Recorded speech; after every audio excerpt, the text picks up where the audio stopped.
দেখো আজকের জিওগ্রাফির যে পার্টটার ব্যাপারে কথা হবে, যে পার্টটার এমসিকিউ চলবে হাইড্রোস্ফিয়ার এবং ওশানোগ্রাফি নিয়ে। ওকে, সো চলো আজকে শুরু করা যাক। খুব একটা বেশি প্রশ্ন এটাতেও নেই, এটাতে মোটামুটি অ্যাপ্রক্সিমেট 30টার মতোই প্রশ্ন আছে, 30-35টার মতো। চলো স্টার্ট করি। সো ফার্স্ট প্রশ্ন কি বলছে, terrigenous deposit are found in. So terrigenous deposit পাওয়া যায় কোথায়? টেরিজেনাস ডিপোজিট পাওয়া যায় কন্টিনেন্টাল শেলফে। ওকে, কন্টিনেন্টাল শেলফে। ধরো এটা সি লেভেল থাকে, ঠিক আছে, ধরো এটা সি লেভেল। ওকে,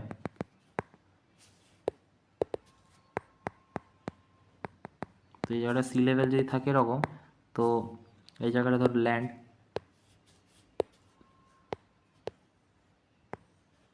তো কী হয় বলো তো, ব্যাপারটা এই জায়গাটা থেকে কিছু কিছু এই বালি নুড়ি পাথর এই ঢাল থেকে নামতে থাকে, ঠিক আছে, উঠতে পারে না, ঠিক আছে, তো সেটাই বলছে। ওকে, তারপরে কি বলছে, বলছে what is called coastal part of water bodies of the ocean which are structurally part of mainland. বলছে what is called coastal part water bodies of the ocean which is structurally part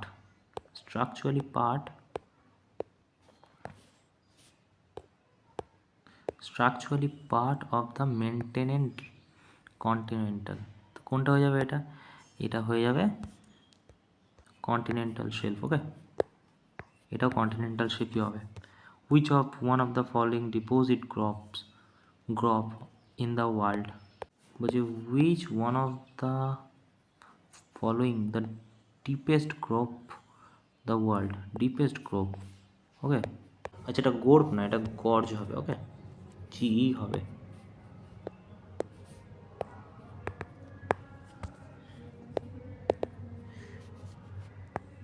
ওকে, ঠিক আছে, মানে কি, কেন হচ্ছে গিরিখা। বলছে which of the following deepest gorge in ওয়ার্ল্ডের মধ্যে ডিপেস্ট গিরিখাত হচ্ছে কালী গান্ডাকি গোর্গ। এটা কোথায়?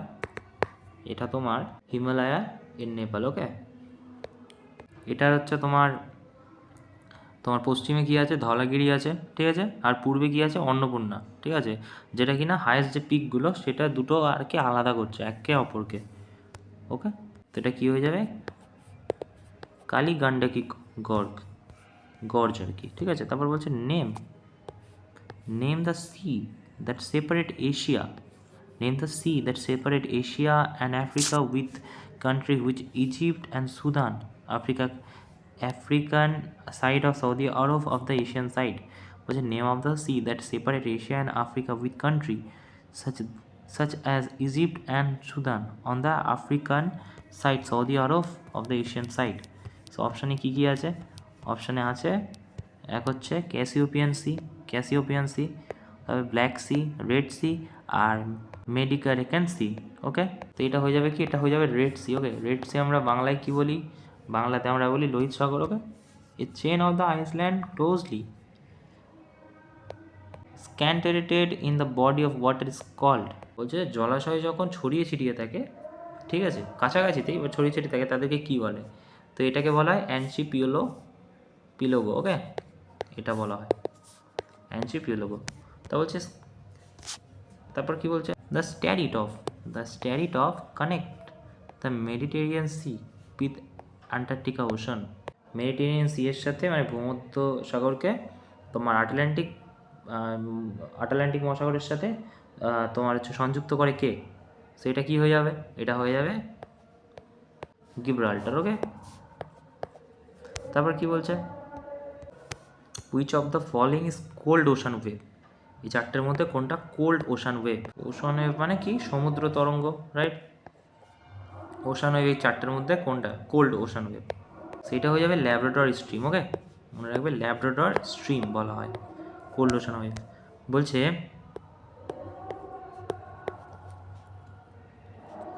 বলছে যে rhythmic rise and fall of the ocean water twice in a day is called.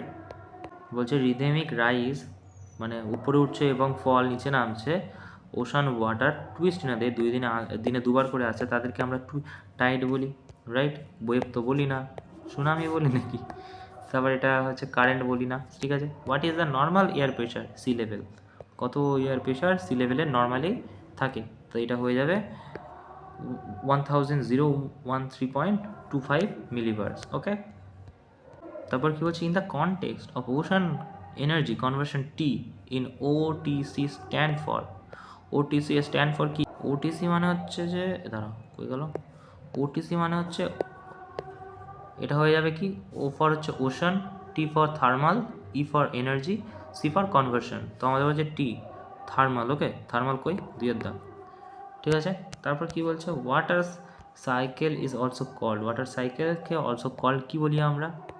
So Jio cycle তো বলি না, ঠিক আছে। ওয়াটার সাইকেল হাইড্রো দিয়েই আসবে, হাইড্রো। সো হাইড্রোফোবিক, হাইড্রোফোবিক কেন হবে ভাই? হাইড্রোজেন সার্কেল, না না না না না, এটা যদি ভালো করে কাটাকুটি মানে অপশান ডিলিট করতে এমনি বেড়ে যাবে। হাইড্রোজেন সার্কেল কেন বলবো হাইড্রো সার্কেলকে? হাইড্রোফোবিক, ফোবিক মানে ভয়। ওকে, জিও সার্কেল সম্ভব নয়, তো একটাই থাকছে হাইড্রোলজিক সার্কেল। ওকে, তারপরে কি বলছে, একটু এই চ্যাপ্টারটা একটু টাফ আছে, ঠিক আছে, বাট কি করা যাবে। বলছে dash are gently sloping area the ocean basin, ocean বেসিনের স্লপিং এরিয়া কোনটা? সেটা হয়ে যাবে ডিপ প্লেন। ওকে, গভীর সমুদ্রের সমভূমি হলো সমুদ্রের অববাহিকার মৃদু ঢাল, ঠিক আছে। এগুলো হচ্ছে পুরো সব থেকে পৃথিবীর সব থেকে সমতল আর মসৃণ ঢাল। With which of the following ocean would associate ring fire কোথায় হয়? ওশান বা ওশানের মধ্যে রিং ফায়ার এই চারটার মধ্যে কোথায় হয়? সো এটা হয় ইন্ডিয়ান তো হবে না, আটলান্টিক হবে না, প্যাসিফিক হয়। ওকে, আচ্ছা আমরা এই যে রিং অফ ফায়ারকে আরও একটা নামে চিনি, ঠিক আছে, যেটা এখানে লিখে দিলে পেরিয়ে যেতাম, সার্কাম প্যাসিফিক বেল্ট বলা হয়, ঠিক আছে, এটাকেই, ঠিক আছে, সার্কাম প্যাসিফিক বেল্ট বলা হয়। ওকে, তো approximately how much percentage nearest integer total water on the surface earth is accounted for by ocean? কত শতাংশ পৃথিবীতে তোমার হচ্ছে সমুদ্রতে অবস্থিত, কত শতাংশ জল? তো এটা হয়ে যাবে 97%। পুরো পৃথিবীর 97% জল সমুদ্রে আছে। Which of the water body cover 15580 kilometre mark only 43 global ocean? বলছে যে এত জায়গা নিয়ে জুড়ে অবস্থিত এত পার্সেন্ট ওয়াটার আছে, এই চারটার মধ্যে কোন জলাশয়? সো এটা হয়ে যাবে আর্কটিক ওশান। ওকে, ওকে, তারপর কি বলছে, which of the largest continental shelf in the world, which of the largest continental shelf, এই চারটের মধ্যে কোনটা সব থেকে লংগেস্ট কন্টিনেন্টাল শেলফ? এক আছে তোমার শেলফ অফ ইন্ডিয়া তো হবে না, the Indian ocean shelf in the Pacific ocean, Siberian shelf, ঠিক আছে, আর্কটিক ওশানে। সেই চারটার মধ্যে হয়ে যাবে সাইবেরিয়ান শেলফ, আর্কটিক ওশানে, ঠিক আছে, লার্জেস্ট কন্টিনেন্টাল শেলফ।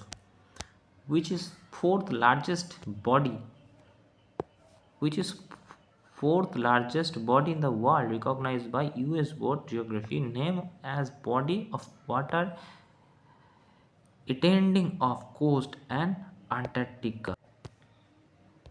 এটা বলতে চাইছে আন্টার্কটিকা উপকূলে অবস্থিত জলাশয়ের মানে এই চারটে জলাশয়ের মধ্যে, ঠিক আছে, ভৌগোলিক নামকরণের ক্ষেত্রে যে তোমার ইউএস যে বোর্ড আছে, ঠিক আছে, তার স্বীকৃতি পেয়েছে, ঠিক আছে। সো তার পৃথিবীর চতুর্থ বৃহত্তম এই হচ্ছে তোমার ট্রেন্ডিং বডি কোনটা আর কি? তো এটা হয়ে যাবে সাউথেন ওশান। ওকে,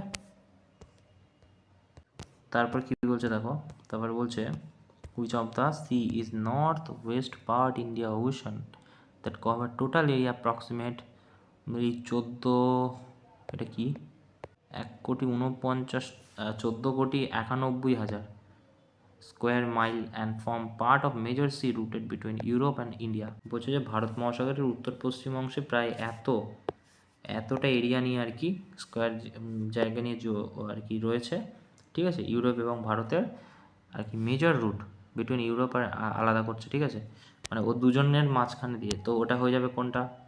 আরবিয়ান সি হবে, রাইট।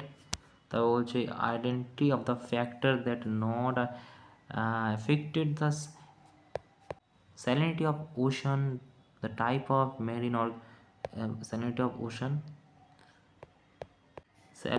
of ওশান মানে কি? লবণাক্ত।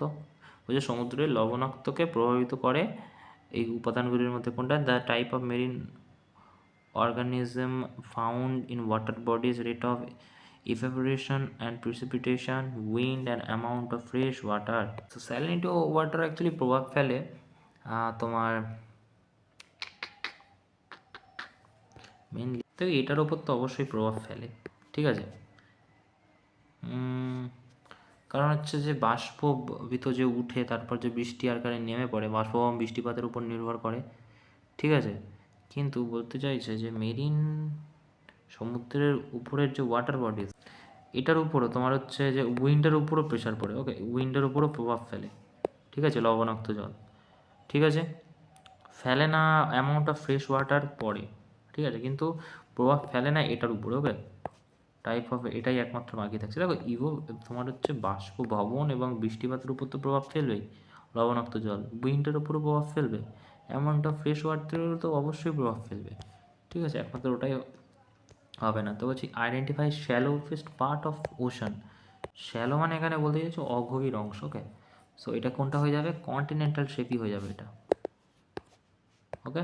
উপকূলের কাছাকাছি এবং সমুদ্রের নিচে ডুবে থাকা ভূমিকে আমরা কন্টিনেন্টাল শেপ মানে মহাদেশীয় শেলফ বলে থাকি, ওকে।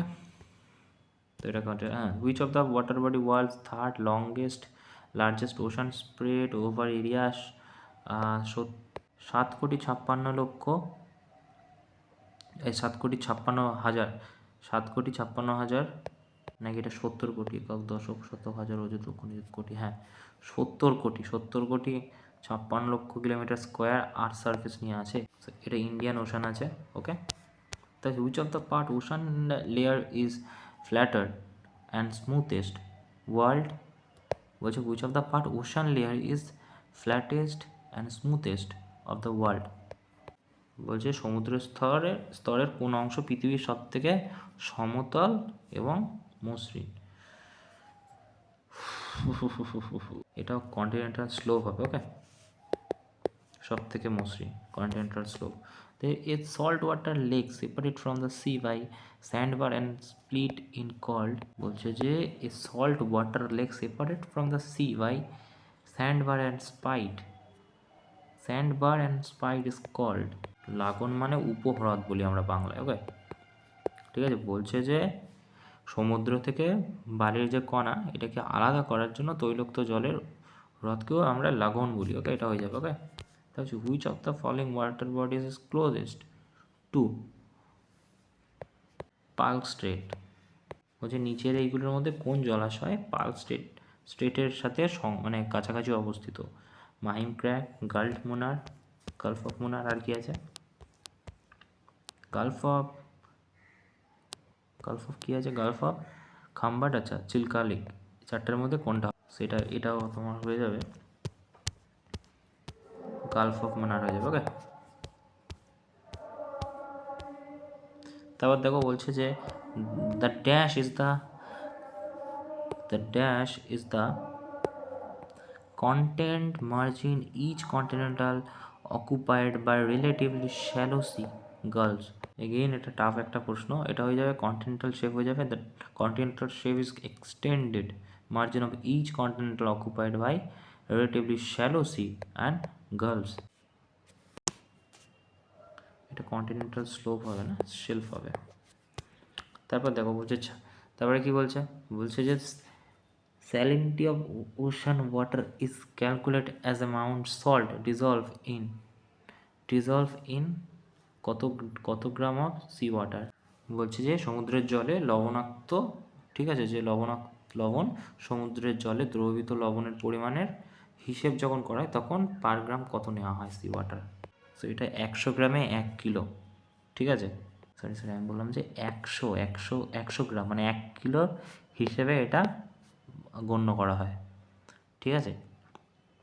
তারপর কি বলছে which of the following is a group of Iceland found in tropical ocean consisting of coral relief and central depression. কেন্দ্রীয় নিম্নচাপ দ্বারা গঠিত দ্বীপপুঞ্জের একটি দলকে কি বলে? অ্যাটল বলা হয়। Which of the following is the shallowest part of ocean showing average gradient of 1% even less. এটাও তোমার continental slope shelf continental continental shelf হবে ওকে continental shelf.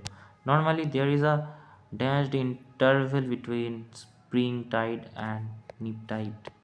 So 7 days 7 দিন লাগে ঠিক আছে normally there is a 7 দিন লাগে interval of between spring tide and nip tide এর মধ্যখানে ocean crust of the earth mainly consist of silica and magnesium. ওকে বলছে যে পৃথিবীর সমুদ্রতল প্রধানত সিলিকা এবং ম্যাগনেসিয়াম দ্বারা গঠিত ঠিক আছে তারপর বলছে Mona right about ocean that separate north America from Europe which ocean is it বলছে মনা একটা লিখেছে কি লিখেছে যেটা কিনা উত্তর আমেরিকা এবং ইউরোপ থেকে পৃথক করছে দুজনকে তো তাকে কি বলা হচ্ছে তাকে বলা হচ্ছে আটলান্টিক ওশান ঠিক আছে তারপরে কি বলছে বলছে new C floor is create at a so বলছে সি ফ্লোর ইজ ক্রিয়েটেড সমুদ্রতল তৈরি হচ্ছে কিছু মিড ওশান রিচড মানে কি রিচড মানে শৈলশিরা ঠিক আছে continental shelf which is the shallow part of ocean has average gradient of 1 ডিগ্রিরও কম ওকে বলছে মহাসাগরের সবচেয়ে অগভীর অংশ মহাদেশীয় শেলফের গড় গ্রেডিয়েন্ট কত যেটা কিনা 1 ডিগ্রিরও কম okay which of the species is known black lipped pearl oyster found in the Indo-Pacific within tropical coral relief. Pearls oyster মানে হচ্ছে তোমার এটা এগুলোর মানে হচ্ছে তোমার হচ্ছে কি ঝিনুক মুক্ত এগুলোকে বলা হয় এগুলো তোমার হচ্ছে coral relief Indo Pacific Oshane কি বলি আমরা ইন্দো প্যাসিফিকে বলি হচ্ছে এই যে ভয়ঙ্কর এখানে যে ওয়ার্ডটা আছে এটা বলি আমরা পিংটাটা মার্জারি টিফেরা বাপরে এটা বলি ওকে তারপরে কি বলছে which of the following has highest salinity মানে কি লবণাক্ত তো লেগ ভ্যান হয়ে যাবে ওকে এটা লেগ ভ্যান হয়ে যাবে সব থেকে কোথায় লবণাক্ততা বেশি সো লেগ ভ্যানে ওকে তারপর বলছে যে what is the salt measurement hypersaline lagoons বলছে what is the salt measurement hyposaline lagoons বলছে যে হাইপারস্লাইন ল্যাঙ্গোসের সল্ট মেজারমেন্ট কত এর পরিমাণ কত ঠিক আছে সল্ট সো এটা হয়ে যাবে মোর দ্যান 100 ওকে মোর দ্যান 100 লবণের ঘনত্ব প্রতি 1000 আর কি হিসেব করা হাজারে ঠিক আছে অভ্যন্তরীণ একেবারে নিচেতে 5-এর কম থাকে আর হচ্ছে সমুদ্রেতে 35 থেকে 35-এর মধ্যে থাকে আর হাইপারস্লাইন ল্যাঙ্গনে প্রায় 100-র বেশি থাকে ওকে সো এই ছিল আজকের এটা খুব একটা টাফেস্ট একটা মানে চ্যাপ্টারের মধ্যে পড়ে এটা কোশ্চেন সো এই ছিল 35টা মতো অ্যাপ্রক্স প্রশ্ন ছিল থ্যাংক ইউ